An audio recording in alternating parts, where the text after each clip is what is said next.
Hello दोस्तों, आज की कहानी है। दोस्तों ने अपने दोस्त के विधवा पत्नी और बच्चों का खर्चा उठाया। दोस्तों, अब हर सप्ताह सोमवार, बुधवार, शनिवार आपसे मिलेंगे एक नई कहानी के साथ सुबह 11:30 बजे। दिन के 11 बज रहे थे। अनीता जी अपने घर के किचन में पूरा खाना बनाकर किचन का साफ सफाई कर रही थी। बर्तन धोकर रख रही थी, किचन के स्टैंड को साफ कर रही थी। तभी उसकी फ़ोन की घंटी बजी। फ़ोन उठाया तो उसके पति अनूप जी के फ़ोन से ही फ़ोन था।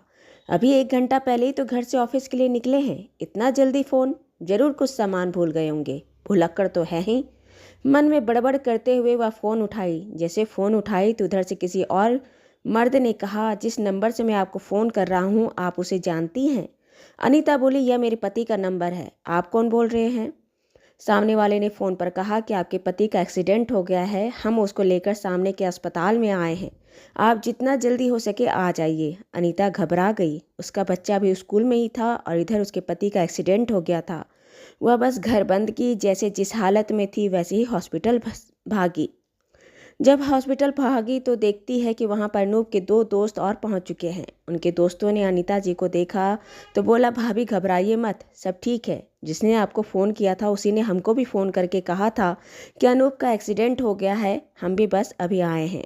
हमें भी कुछ ज़्यादा पता नहीं है, शायद वह आईसीयू में है। डॉक्टर बता रहे हैं कि उसका एक्सीडेंट हुए तो बहुत टाइम हो गया था। बहुत देर तक वह रोड पर ही घायल पड़ा रहा था, किसी ने भी उसको हॉस्पिटल नहीं पहुंचाया। देर से लाने की वजह से उसके अस्पताल पहुंचने तक उसका बहुत खून बह चुका है, इसलिए स्थिति थोड़ा गंभीर है, पर भगवान करे सब ठीक होगा, आप परेशान मत होइए। अनूप के दोस्त ने अनीता जी का हाथ पकड़कर एक जगह बैठा दिया और जितना भी भाग दौड़ और दवाई और ऑपरेशन का इंतजाम था उनके दोस्त भाग भाग कर करने लगे। 1 घंटे बाद डॉक्टर ने खबर दी कि अनूप जी को बचाया नहीं जा सका। अनीता जी वहीं दहाड़े मार मार के रो पड़ी। उससे 1 घंटे के दौरान अनूप जी के स्कूल के टाइम के बाकी दोस्त भी पहुंच चुके थे। अनूप जी के दोस्त भी वहीं पर बिल्कुल निढाल टूट गए, वहीं फर्श पर गिर गए। अनूप उनका जिगरी दोस्त था। उनके जाने की खबर सुनकर ही सब दोस्त वहां पर निढाल बैठ गए थे। किसी की आंख से आंसू गिर गया था, कोई सर पकड़कर बैठ गया था, कोई जमीन पर पड़ा था। ऐसा लग रहा था जैसे एक घर की खुशियां नहीं रोटी थी। अनूप ने बहुत लोगों का मन तोड़ दिया था। उस अनूप के जाने की खबर सुनने के बाद सारे दोस्तों में से एक को याद आया कि अनीता जी का बेटा अभी स्कूल में ही होगा, उसकी भी छुट्टी होने वाली होगी। अनीता जी का बेटा मात्र 4 साल का था, केजी क्लास में पढ़ रहा था। अनूप के दोस्तों में से एक ने आकर अनीता जी के बेटे को स्कूल से ले आया। इधर अनीता जी के पति अनूप जी के पोस्टमार्टम होने के बाद शाम के 3 बजे तक उनके परिजन को सौंपा गया। इधर सारे परिवार वालों को सूचना दे दी गई कि अनूप जी अब नहीं रहे। शाम के 5 बजे तक अनूप जी की अंतिम यात्रा निकाली गई और उनका अंतिम संस्कार हुआ। अनूप जी के पीछे घर में रह गए उनकी पत्नी और उनकी 4 वर्षीय बेटा ध्रुव। 13 दिन तक अनूप की सारी क्रियाकर्म खत्म होने के बाद जब सब फ्री हुए, अनीता और अनूप जी के सारे रिश्तेदार वापस चले गए, तो अनीता ने अपने पति के सारे दोस्तों को बोली कि भैया आप लोग का क्या क्या खर्चा हुआ है आप लोग मुझे बता दीजिए। मेरे पास अभी पैसे तो नहीं है, लेकिन मैं धीरे धीरे करके आप सबको दे दूंगी। सब दोस्तों ने कहा, भाभी आप ऐसा मत कहिए, आप ऐसा बोलकर हमें शर्मिंदा कर रहे हैं। अनूप सिर्फ आपका पति नहीं था, वह हमारा जिगरी दोस्त था, हमारा यार था। अनीता जी क्या कहती, बस आंखों में आंसू भर के चुपचाप रह गई। अनीता की अनीता जी की शादी 6 साल पहले अनूप जी से हुई थी। अनूप जी के परिवार में कोई था नहीं, सिर्फ उसके पिता थे जिनकी तबीयत हमेशा खराब रहती थी। शादी होने के 3 साल बाद उनकी भी मृत्यु हो गई। पीछे रह गए अनूप जी, उनकी पत्नी अनीता और उनका बेटा ध्रुव। अनूप जी का अपने पिता के जाने के बाद कहने को तो उनका कोई परिवार नहीं था, लेकिन अगर परिवार में कहा जाए तो उनके बहुत खास अजीज जिगरी दोस्त थे। उनके स्कूल के समय के वह लोग सारे दोस्त थे। अनूप जी को मिलाकर वह सारे 11 दोस्त होते थे।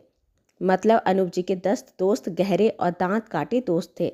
अनूप जी को कभी भी बहुत बड़े खानदान या रिश्तेदार या परिवार की कमी ही नहीं फील होती थी। जहाँ कोई छोटा सा भी त्यौहार होता या किसी का बर्थडे होता या किसी भी दोस्त की सालगिरह होती, वह सारे दोस्त अपनी पत्नी बच्चों के साथ एक जगह हो जाते और ऐसा लगता जैसे कितना बड़ा जलसा हो रहा है, कितनी खुशियाँ और कितने सारे लोग हैं। सारे दोस्त और सारे दोस्तों की पत्नियाँ भी सबसे एक दूसरे से घुली मिली थी।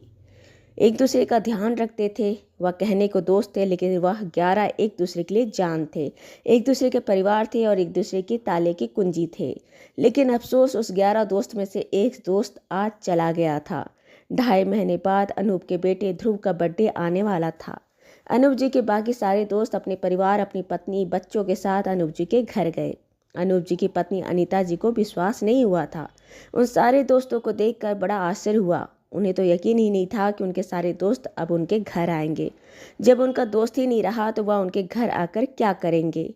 अब उनसे उनका क्या रिश्ता? लेकिन अपने घर पर अनूप के उन सारे दोस्तों को देखकर बड़ा आश्चर्य हुआ और साथ में खुशी भी। अनीता जी ने सबका स्वागत किया, घर के अंदर बिठाया। सारे दोस्तों ने अनूप जी के जाने के बाद से अनीता जी का हमेशा फ़ोन पर हालचाल पूछते ही रहते थे। लेकिन आज वह सब उनके साथ उनके घर में खड़े थे, उसी तरह जैसे हर खुशी के माहौल में, गम में, दुख में वह एक दूसरे के घर आते थे। सभी ने थोड़ी बातें की, अनूप को याद किए, ध्रुव का बर्थडे सेलिब्रेट किए, अपने साथ लाए नाश्ता ड्रिंक्स को खाए पिए। अनूप जी के बच्चे ध्रुव को प्यार करने के बाद उसमें से अनूप के एक दोस्त ने अनीता जी के हाथ में एक लिफाफा रखा। अनीता जी बोली, यह क्या है? अनूप जी के दोस्त ने कहा, भाभी आप खुद देख लीजिए। अनीता जी ने उस लिफाफा को जैसे खोलकर देखी तो उसमें वह देखती है कि उसमें पैसे थे। जब पैसे को गिनी तो वह 20,000 रुपये थे। अनीता जी बोली, यह क्या है? अनित जी के दोस्त ने कहा कि भाभी आप हमें गलत मत समझिएगा, ना हम आप पर कोई एहसान कर रहे हैं, ना हमारा कोई गलत इरादा है। आप जानते हो, हम शुरू से 11 दोस्त एक दूसरे की जान थे, एक दूसरे का ध्यान रखते थे, एक दूसरे के परिवार में परिवार थे। हमारा दोस्त चला गया, उसके पीछे में आप और उसका बच्चा अमानत है। हमारे रहते आप दोनों पर कोई मुश्किल आ जाए या कोई दिक्कत हो तो क्या हमारा दोस्त कभी हमें माफ़ कर पाएगा? क्या हमारी आत्मा हमें कभी माफ़ कर पाएगी? आपका इतना छोटा बच्चा है, अभी आपको संभलने में थोड़ा वक्त चाहिए।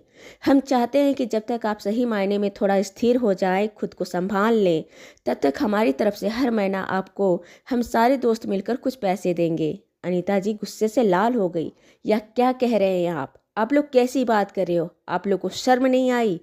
अनूप जी के दूसरे दोस्त ने कहा, शर्म तो हमें तब आएगी जब हमें पता चले कि हमारे रहते हमारी भाभी और हमारे दोस्त के बच्चे को किसी भी तरह की छोटी सी भी तकलीफ हुई हो। हम सिर्फ आपसे एक विनती कर रहे हैं कि जब तक सब कुछ स्थिर ना हो जाए, अभी आपका बच्चा छोटा है, उसे कहीं किसी के भरोसे छोड़कर आप कहीं भटके ना। थोड़ा वह भी बड़ा हो जाए और अगर लगे कि आप अपनी ज़िंदगी संभाल ले रही हैं, आपकी ज़िंदगी की डोर आपने बखूबी संभाल लिया, तो आप जैसा कहें हमें मंजूर होगा। तब तक आप हमारी विनती, हमारे सहयोग को मान लो प्लीज़ भाभी। जब सभी दोस्त ने हाथ जोड़कर उनसे विनती की तो अनीता जी मना नहीं कर पाई। उनका प्यार और अपनापन देखकर वह कुछ कह नहीं पाई। उनके सारे दोस्त अनीता जी से विदा लेकर वापस चले गए। यह हर महीने का हो गया कि हर महीना उनके 20,000 रुपये अनूप जी के दोस्त अनीता जी के अकाउंट में डाल देते।